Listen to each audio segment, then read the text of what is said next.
Hello and welcome to NoBrokerage.com. So today we are at Damji Shamji Shah Group and we have with us Brijesh Vora sir, who is head of the sales and marketing. So let's get to know their group and let's ask a few questions about them.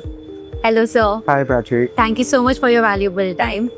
So basically मैं सबसे पहले आपसे ये पूछना चाहूँगी कि what is the vision of this group? So basically, as you mentioned the name of the company, Damji Shamji Shah Group. Damji Shamji Shah Group ये real estate market में since last 60 years है. So it's more than 6 decades that we are serving the real estate market. And technically, this particular group, Damji Shamji Shah Group, is a kind of a traditional group. Like we have around, this is the 10th generation which is in the same industry and same company. So the overall experience, if I consider for the company, it's around 250 plus years experience into the real estate if you considering the entire generation. तो वैसा है कि group ने अब तक खाली real estate काम ही किया हो, मतलब लास्ट 60 ईयर्स में खाली रियल एस्टेट काम किया, और आगे वाले भी ईयर्स में जब न्यू जनरेशन न्यू पीढ़ी आ रही है, जो बच्चों के बच्चे आ रहे हैं वो भी यही कंपनी में आ रहे हैं, उनका विजन क्लियर है. They are very particular and they are very clear on their vision कि उनको जो करना है वो रियल एस्टेट में ही करना है, and they want to make homes for everyone. So they've already served around more than 10 to 15,000 happy families so now. That's how it is. So and what all cities are you active in? We are active only in Mumbai and Thane. So if you consider from Sobo market till Thane, हर एक station पे अपने projects है. तो since last 60 years में ऐसा है कि हम लोग ने स्टार्ट किया था, पहले वेस्टर्न सबब से किया था, सांता क्रूज, मैंड्रा, खार, फिर हम लोग ने सेंट्रल बेल्ट ही पकड़ी है. सो फ्रॉम माटुंगा, सायन, चेम्बूर, कुर्ला, घाटकोपर, मुलुंड, विक्रोली, थाने तक जितने भी स्टेशंस बोलेंगे ऑन वेइंग प्रोजेक्ट्स हमारे चाह. एंड अभी कोई करंट ऑनगोइंग प्रोजेक्ट्स हैं आपके? ऑनगोइंग अभी at this same the time we have around 8+ projects which are ongoing stage. Thane में हम लोग काफ़ी अभी एक्सपांड कर रहे हैं. थाने में हम लोग मोस्ट प्रोबेबली, अगर मैं अभी नियर फ्यूचर पकड़ूँ तो अराउंड 50 लाख स्क्वायर फीट तक काम स्टार्ट करेंगे. It is in one single project. Already अभी 4 प्रोजेक्ट्स चालू है हमारे, which is at Pokhran road number 2, Porbandar पे है, बालकुम में प्रोजेक्ट्स है. So Mumbai and Thane is are 4 areas basic. Okay. And मतलब अगर अभी मैं घर खरीदना चाहूँ तो इन प्रोजेक्ट्स में ऐसी क्या खास बात है जो मुझे अट्रैक्ट कर लेगी? बेसिकली कैसा है, ये इंडस्ट्री बहुत वास्ट है. आपने देखा रहेगा, अगर इससे 5 साल 10 साल पहले अगर आपने देखा रहेगा तो बहुत सारे डेवलपर्स ऐसे थे जो अभी बहुत नए आ गए. जो पुराने डेवलपर्स हैं उनको वो एक स्टडी है, उनके पास एक एथिक्स है उनके पास, जो उनको पता है कि क्या डेवलपर को एक एंड यूज़र वे कंज्यूमर या इन्वेस्टर को उनके क्लाइंट्स को देना है बेसिकली. तो वो ये जो काफ़ी डिकेड से जो प्रोजेक्ट आते जा रहे हैं या डेवलपर्स है, उनको मालूम है उनके कस्टमर्स को क्या चाहिए, क्वालिटी चाहिए, टाइमलाइन चाहिए, जो मेजर चीज़ है, और एक घर का के जो वाइब्स होती है बेसिकली, वो वाइब्स हम लोग सर्व करते हैं. सो दैट्स द मेन फंडा of this real estate, making Holmes for everyone. And ये जो प्रोजेक्ट्स है आपके, उसका मैं प्राइस रेंज जान सकती हूँ? मेरे पास जो प्रोजेक्ट्स है वो 50 लाख से लेके 20 CR तक के प्रोजेक्ट्स है. सो अफोर्डेबल सेगमेंट से लेके लग्जरी एंड तक के प्रोजेक्ट्स है. एंड इवेंट में अभी ऑफर दे रहे हो आप लोगों को? मेरा एक प्रोजेक्ट है महावीर विस्तार करके, which is at Pokhran road number 2 Thane. ये वो हिल और ऊपर लेक के जस्ट नज़दीक है. तो वहाँ पे हम लोग ने जस्ट अभी ये टावर लॉन्च किया है रिसेंटली. वहाँ पे 3 BHK की इन्वेंट्रीज है. जो वो पर्टिकुलर जो वेसिनिटी है पोखरण 1, पोखरण 2, वहाँ पे 2 BHK है, वो 2 CR के रेंज में जाता है. यहाँ पे मैं उससे बड़ा कारपेट एज ए 3 BHK बेच रहा हूँ विद इन 2 CR के बजट में. Okay. And apart from this event, अगर कोई साइट पे आके बुकिंग करता है तो उनके लिए क्या ऑफर्स रहेंगे? जो अगर यहाँ से कोई जाएगा वहाँ पे, अगर यहाँ पे वो विजिट कर रहे हैं क्लाइंट, फिर साइट पे वहाँ पे कन्वर्ट हो रहा है, तो we got a best deal for them. And क्या हम वो डील जान सकते हैं हमारे व्यूअर्स के लिए? हम लोग ने अभी एक नया इंट्रोड्यूस किया हुआ है. बेसिकली ये फर्स्ट क्वार्टर है फाइनेंशियल ईयर का. तो 2 क्वार्टर्स होते हैं जहाँ पे लोग अपना इन्वेस्टमेंट सिक्योर कर. एक लास्ट क्वार्टर होता है, एक फर्स्ट क्वार्टर. तो फर्स्ट क्वार्टर में ज़्यादा करके जो बैंक्स की सबवेंशन स्कीम्स होती है, फ्लेक्सी पेमेंट स्कीम्स होती है, वो हम लोग ने अभी इंट्रोड्यूस किया है flexi payments.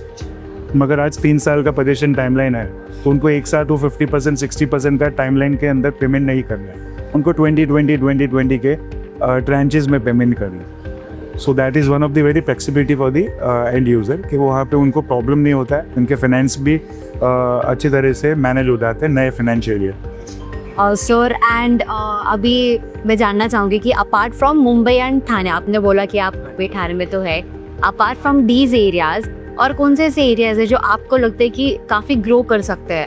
As of now अगर मैं पकड़ूंगा तो Pune is one of the, Pune city is one of the evergreen cities since very long. Bangalore है, नोएडा NCR रीजन तो ऑलरेडी अभी वो बूम हो चुका है, काफ़ी डेवलपमेंट हो चुकी है, but Pune is one of the cities where we can count on. ठीक है, अभी बहुत सारे डेवलपर्स यहाँ से बॉम्बे से पुणे जा रहे हैं, रामधानी चले रहे, वेमेंस जा रहे हैं, ये सब लोग वहाँ पे शिफ्ट हो रहे हैं, और जहाँ पे बड़े हेड्स जाते हैं वो सिटी ऑटोमेटिकली अपने ऑटो मोड पे आ रहे हैं। That's true. And looking at like your experience of so long years, मैं ये भी जानना चाहूँगी कि आप क्या एडवाइस दे सकते हो हमारे व्यूअर्स को जो फर्स्ट टाइम होम बायर्स है? या मैं एक ही चीज़ बोलूँगा, आई मीन रियल एस्टेट वैसा एक चीज़ है जो हम लोग काफ़ी डीप थॉट दे के हम लोग सोचते कि हम लोग ले ना ले, फाइनेंस प्रॉपर होगा नहीं हो, but this is always, real estate is always the right time कि आज ही लेना है। आज अगर निकल गया तो कल वो उसका प्राइस एस्केलेट होना है, नो डाउट बहुत सारा चीज़ एडवांस मिलेगा, लेकिन बॉम्बे घर के लिए ऐसा है, अगर वो अफोर्डेबल सेगमेंट से ऊपर के सेगमेंट में जाता है तो सबको अपना घर चाहिए। अगर हम लोग बैक अराउंड 5 years के बैक जाएंगे तो कोविड टाइम पे जो इन्होंने वो सफ़र किया हुआ, तो अभी वो 5 साल के बाद अभी लोगों को पता चल गया अफोर्डेबल सेगमेंट में कि भाई घर तो चाहिए, और कहाँ पे कहाँ नहीं जाना मिलेगा, तो घर तो रहेगा तो हम आगे भी आ सकते। So there is no one particular time in a year जहाँ पे इन्वेस्ट करना चाहिए? नहीं, real estate is always, and generally हमारे फोर फादर्स लोग यही बोलते हैं कि जब भी आप घर लेने जाते हो तो इट्स नॉट घर के आपको ढूंढ रहे हैं, आप घर नहीं ढूंढ रहे हो, आप हंट नहीं कर रहे हो। अगर आपका दाना पानी वहाँ पे लिखा है, if you have your own savings, तो ऑटोमेटिक वो घर आपको ढूंढ के लाएगा कि ये यहाँ पे बुकिंग होगा आप। So that's the earth, that's the attraction, that's the universe face. Okay, and sir लोगों ने अपार्ट फ्रॉम रेरा ऐसे क्या और चीज़ें देखनी चाहिए बुकिंग करने के पहले? एज ऑफ नाउ जैसे महारेरा एक एसोसिएशन आ चुका है जो काफ़ी प्रैक्टिकली लोगों को उन्होंने काफ़ी हेल्प किया हुआ है। As a being a developer also उनका बहुत अच्छा सपोर्ट रहा हुआ है, कहाँ पे वायलेशंस नहीं हो रहे प्रोजेक्ट में, तो वो दोनों साइड, डेवलपर के साइड और एंड यूजर्स के साइड, दोनों के साइड अच्छा है। और रेरा के बियॉन्ड अगर किसी को कुछ सर्च करना हो तो डेवलपर का हिस्ट्री चेक करो। ओके, क्योंकि बहुत सारे नए डेवलपर्स आ रहे हैं आज के डेट में, बहुत सारे नए नए बिल्डिंग्स बन रहे हैं, पर बहुत टाइम ऐसा हो जाता है कि हम लोग ने इन्वेस्ट कर लिया पर आगे जाके वो प्रोजेक्ट स्टक हो जाता है, स्टॉल हो जाता है। पर अगर जो ए ग्रेड वाले डेवलपर्स होते हैं जो काफ़ी सालों से यही काम कर रहे हैं, 20 साल, 2 decades, 3 decades, 5 decades, for an example हमारे 6 साल, 60 years का लेगेसी है, तो हम लोग ने डे 1 से अब तक सस्टेन किया हुआ ये मार्केट में, तो आगे भी करेंगे, तो वो कहाँ पे प्रोजेक्ट स्टक नहीं होने वाला है। डिलेज आज के तारीख में अथॉरिटीज़, लोकल रूल्स, नॉर्म्स सब चेंज होता है, तो कहाँ ना कहाँ वो डेवलपर स्टक होता है, पर वो कस्टमर्स को समझ में नहीं आता है, जो इन्वेस्ट करते हैं उनको समझ में नहीं आता कि बैक ऑफ द एंड के पीछे क्या इश्यूज आ रहे हैं, पर फ्रंट में डेवलपर है, वो डेवलपर को दोनों साइड हैंडल कर। तो basically experience is what it counts. अगर इतने टाइम से रियल एस्टेट में है तो we can trust. And like as you just said कि 60 इयर्स का आपका इतना एक्सपीरियंस है, तो ऐसे कौन से और अचीवमेंट्स या माइलस्टोन्स आपने प्लान करके रखे हैं आगे के लिए? आगे के लिए अगर मैं पकड़ूंगा तो अभी जो नया जनरेशन, जो 4th जनरेशन आया हुआ है कंपनी में, they are targeting only AI है अभी, तो वो हिसाब से अभी हमारे न्यू अपकमिंग प्रोजेक्ट जो आ रहे हैं वो बॉम्बे के बाहर आ रहे हैं। Basically we are getting into new venture जो ओवरसीज होने वाला है, तो दैट्स बी एंटायर, अब मैं अगर वो रिवील नहीं कर पाऊंगा अभी, लेकिन that's something which is very a big achievement for the company. Like after 60 years, the new generation is coming in and they are even more expanding the sale. That is a really nice opportunity. अगर कोई देख रहा होगा तो आपको ये ध्यान रखना चाहिए कि ये आ रहे हैं ओवरसीज प्रोजेक्ट्स के साथ भी in future. Yes. And sir lastly मैं आपका ज़्यादा टाइम नहीं लेना चाहूँगी, अगर ऐसी कोई चेंज आया है, ऐसा कोई चेंज आया है रियल एस्टेट में अब तक जो आप मतलब ग्रुप को और हेल्प किया है ग्रो करने के लिए? As you have been in this industry from so long, आपने बहुत चेंजेस देखे होंगे. Correct. As in every 10 years में कुछ ना कुछ चेंजेस होते रहता है इंडस्ट्री में. नॉट ओनली रियल एस्टेट, हर एक इंडस्ट्री में 10 साल के बाद एक चेंज आता है. तो जैसे अगर हम लोग पकड़ेंगे 2008 से 2018 में चेंज आया.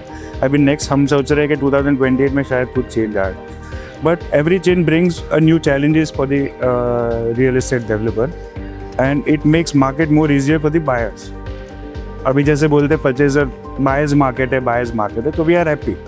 मतलब बायर्स मार्केट है, उनको अपना घर बन रहा है और we are helping them to buy their home. तो नथिंग लाइक इट कि भाई इतने साल में जो काम किया वो हम लोग एनकैश करते हैं. So that's something which is very important, and that's what we have learned from last all the challenges and hurdles. Thank you sir, thank you so much for your time. Thank It you, was sir. lovely talking to you. Thank you. So जैसे आप देख सकते हो, they have so many ongoing projects. तो अगर आप interested हो तो प्लीज दिए गए नंबर पर कॉल कीजिए, and for more information visit कीजिए nobrokerage.com को.